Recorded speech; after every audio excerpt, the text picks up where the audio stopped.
Hello friends, போன வீடியோவில் நாம் பேசிக் வீடியோ எடிட்டிங் டெக்னிக்ஸ் பார்த்தோம். பார்ட் 1 வீடியோவை நீங்கள் பார்க்கணுன்னு நினச்சிங்கன்னா அதோட லிங்க்கை நான் டிஸ்கிரிப்ஷனில் கொடுத்துருக்கேன். அதே மாதிரி மேலே தெரிகிற இந்த கார்ட்ஸ்லேயும் அதை ஆட் பண்ணியிருக்கேன். இதை நீங்கள் கிளிக் பண்ணியும் அந்த வீடியோவை நீங்கள் செக் அவுட் பண்ணி பார்க்கலாம்.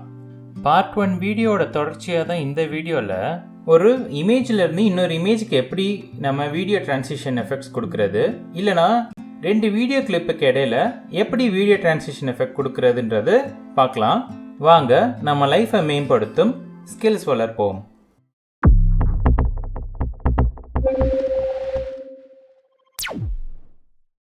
ஃபர்ஸ்ட் நம்ம இங்கே வீடியோ டிரான்சிஷன்ஸ் இங்கே நிறைய இருக்குது. இந்த வீடியோ டிரான்சிஷனை எப்படி நம்ம 2 இமேஜில் அப்ளை பண்ணுறதுன்னு பார்க்கலாம். நான் அதுக்கு 2 இமேஜை இந்த டைம் லைனில் ப்ளேஸ் பண்ணிக்கிறேன்.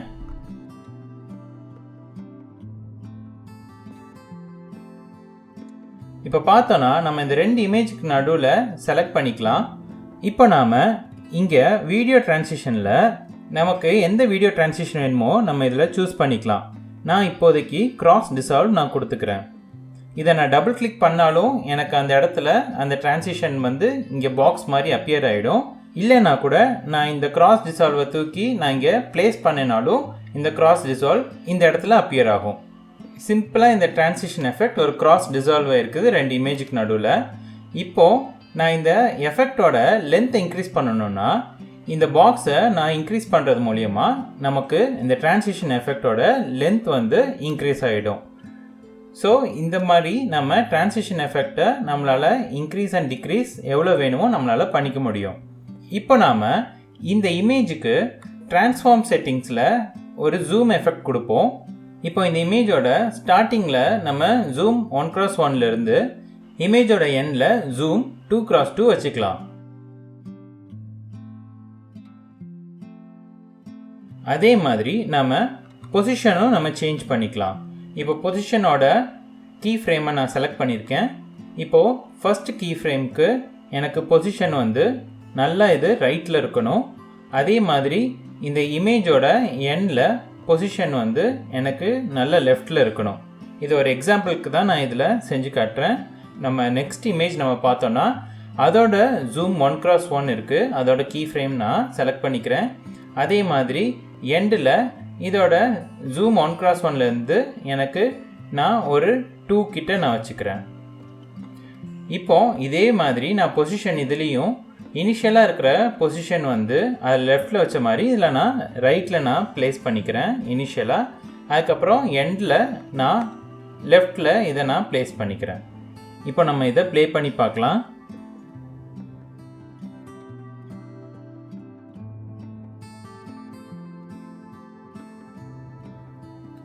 இப்போ நம்ம பார்த்தோன்னா இந்த இடத்துல வரும்போது இந்த கிராஸ் டிசால்வ் ஆகிற இந்த சென்டர் பாயிண்டில் இந்த ஃபஸ்ட் இமேஜ் பார்த்தா இந்த இடத்துல ஸ்டாப் ஆகிடுது. அதுக்கப்புறமா செகண்ட் இமேஜ் ப்ளே ஆக ஆரம்பிக்குது. இதோட ஜூம் எஃபெக்ட்டும் பொசிஷன் சேஞ்ச் எஃபெக்ட்டும் இந்த பாயிண்டில் கரெக்டாக எண்ட் ஆகிடும்.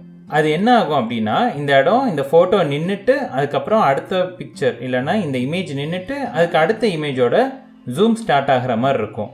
இது டிரான்சிஷன் ஸ்மூத்தாக இருந்தாலும் இந்த டிரான்ஸ்ஃபார்ம் செட்டிங்கில் இருக்கிற இந்த ஜூம் அண்ட் பொசிஷன் எஃபெக்ட் ஸ்மூத்தாக இல்லை.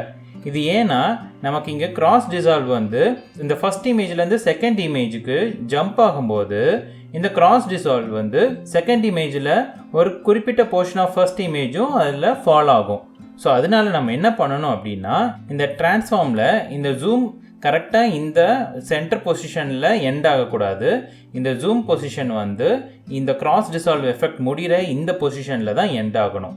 ஸோ இங்கே நம்ம ப்ளேஸ் பண்ணிவிட்டு இந்த ஜூமோட கீ ஃப்ரேமை இங்கே செலக்ட் பண்ணிவிட்டு இதுக்கு முன்னாடி இருந்த இந்த கீ ஃப்ரேமை நம்ம ரிமூவ் பண்ணிடணும். அதே மாதிரி பொசிஷனுக்கும் நாம் இந்த கீ ஃப்ரேமில் செலக்ட் பண்ணிவிட்டு இதுக்கு முந்தின கீ ஃப்ரேமாக இருந்ததை நம்ம ரிமூவ் பண்ணிடணும்.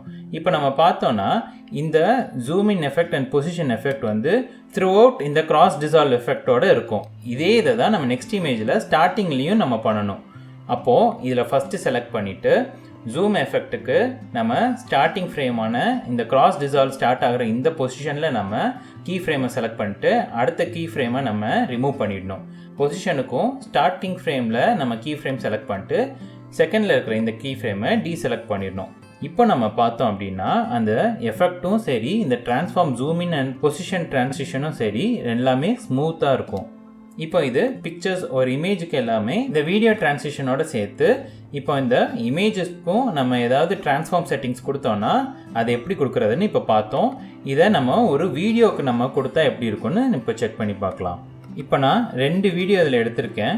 ஸோ இந்த ஃபர்ஸ்ட் வீடியோவிலேருந்து செகண்ட் வீடியோவுக்கு ட்ரான்சிஷன் ஆகணும் அப்படின்னா நம்ம இதுக்கு முன்னாடி சொன்ன மாதிரி சென்டரில் வச்சு கிராஸ் டிசால்வ் டபுள் கிளிக் பண்ணோன்னா இங்கே அந்த ட்ரான்சிஷன் எஃபெக்ட் க்ரியேட் ஆகலை. அதே மாதிரி கிராஸ் டிசால்வை தூக்கி நம்ம இங்கே ப்ளேஸ் பண்ணாலும் இங்கே அந்த எஃபெக்ட் க்ரியேட் ஆகலை. இது ஏன்னா இந்த ட்ரான்சிஷன் க்ரியேட் பண்ணுறதுக்கு இந்த ஃபஸ்ட் வீடியோவோட லாஸ்ட் போர்ஷனும் செகண்ட் வீடியோட ஃபர்ஸ்ட் போர்ஷனும் ஒன்னோட ஒன்று ஓவர்லாப் ஆகிருக்கணும். ஸோ அதுக்கு நாம் இந்த ஃபர்ஸ்ட் வீடியோவில் இருக்கிற இந்த லாஸ்ட் போர்ஷனை நம்ம கொஞ்சம் ஷ்ரிங்க் பண்ணிவிட்டு செகண்ட் வீடியோவில் இருக்கிற ஃபர்ஸ்ட் போர்ஷனை நம்ம கொஞ்சம் ஷ்ரிங்க் பண்ணிவிட்டு இதை ரெண்டுத்தையும் நம்ம கம்பைன் பண்ணோன்னா இப்போ நாம் இந்த கிராஸ் டிசால்வை டபுள் கிளிக் பண்ணோன்னா இந்த இடத்துல ப்ளேஸ் ஆகும். இந்த கிராஸ் டிசால்வுமே நம்ம பார்த்தோன்னா எவ்வளோ தூரத்துக்கு இந்த கிராஸ் டிசால்வை நம்மளால் க்ரியேட் பண்ண முடியும்னா இந்த 2 வீடியோவும் காமனாக எவ்வளோ நம்ம ஷ்ரிங்க் பண்ணியிருக்கிறோமோ அந்த அளவுக்கு தான் நம்மளால் இந்த கிராஸ் டிசால்வ் எஃபெக்டை நம்மளால் க்ரியேட் பண்ண முடியும். இப்போ நமக்கு இந்த வீடியோ ஷ்ரிங்க் பண்ணியிருக்கிற இந்த போர்ஷன் நம்மளால் பார்க்க முடியுது. ஸோ கிராஸ் டிசால்வை இதுக்கு மேலே நம்மளால் எக்ஸ்பேண்ட் பண்ண முடியாது. ஆனால் எவ்வளோ வேணாலும் நம்ம கான்ட்ராக்ட் பண்ணிக்கலாம். இப்போ நமக்கு அதிகமாக வேணும்னா நம்ம செகண்ட் வீடியோவை இன்னும் கொஞ்சம் ஷ்ரிங்க் பண்ணணும். இப்போது ஃபர்ஸ்ட் வீடியோவும் அது மாதிரி கொஞ்சம் ஷ்ரிங்க் பண்ணிவிட்டு 2 வீடியோவும் ஒன்றா சேர்த்தோம் அப்படின்னா இப்போ நம்ம கிராஸ் டிசால்வ் எஃபெக்ட் கொடுத்தோன்னா போன தடவையை விட இந்த தடவை கிராஸ் டிசால்வோட எஃபெக்ட் ரொம்ப அதிகமாக கொடுக்க முடியும். ஸோ இந்த மாதிரி தான் 2 வீடியோவுக்கு நடுவில் நம்ம வீடியோ ட்ரான்சிஷன் எஃபெக்ட்ஸ் க்ரியேட் பண்ண முடியும். நம்ம இந்த வீடியோ ட்ரான்சிஷனில் எந்த எஃபெக்ட் வேணாலும் நம்ம டபுள் கிளிக் பண்ணால் அந்த எஃபெக்ட் வந்து இங்கே ப்ளேஸ் ஆகிடும். அதுக்கு ஏற்ற மாதிரியான ட்ரான்சிஷன் எஃபெக்ட் வந்து அங்கே க்ரியேட் ஆகும். இப்போ இந்த எஃபெக்டோட இந்த ட்ரான்சிஷன் சைஸ் பெருசாக இருந்துச்சுன்னா அந்த எஃபெக்ட் வந்து ரொம்ப ஸ்லோவாக ஸ்டார்ட் ஆகும். இது நம்ம ரொம்ப கம்மியான டைமிங் தான் வச்சுருக்கிறோம் அப்படின்னா அந்த எஃபெக்ட் குயிக்காக அது முடிஞ்சிடும். இப்போ நாம் வீடியோ ட்ரான்சிஷன் எஃபெக்ட்ஸ் எப்படி 2 இமேஜுக்கும் 2 வீடியோ கிளிப்புக்கும் நடுவில் அப்ளை பண்ணுறதுன்னு பார்த்தோம். சரி, இன்றைக்கி இதோட இந்த வீடியோ முடிஞ்சுது. இன்னும் சில வீடியோ எடிட்டிங் டெக்னிக்ஸை அடுத்த வர பகுதியில் நம்ம பார்க்கலாம். உங்களுக்கு இந்த வீடியோ பற்றின கமெண்ட்ஸ் ஏதாவது எனக்கு தெரியப்படுத்தணும்னு நினச்சிங்கன்னா கமெண்ட் செக்ஷனில் நீங்கள் போஸ்ட் பண்ணலாம். அதே மாதிரி ஏதாவது டவுட்ஸ் இருந்தாலும் கமெண்ட் செக்ஷனில் எனக்கு தெரிவிங்க. உங்களுக்கு இந்த வீடியோ பிடிச்சிருந்துச்சுன்னா லைக் பண்ணுங்கள். இந்த வீடியோ வேறு யாருக்காவது உபயோகமாக இருக்கும்னு நினச்சிங்கன்னா அவங்களுக்கு ஷேர் பண்ணுங்கள். மறக்காமல் ஸ்கில்ஸ் வளர்ப்போம் சேனலை சப்ஸ்கிரைப் பண்ணி வச்சுக்கோங்க. மீண்டும் இன்னொரு வீடியோவில் நம்ம சந்திக்கலாம். தேங்க்ஸ் ஃபார் வாட்சிங்.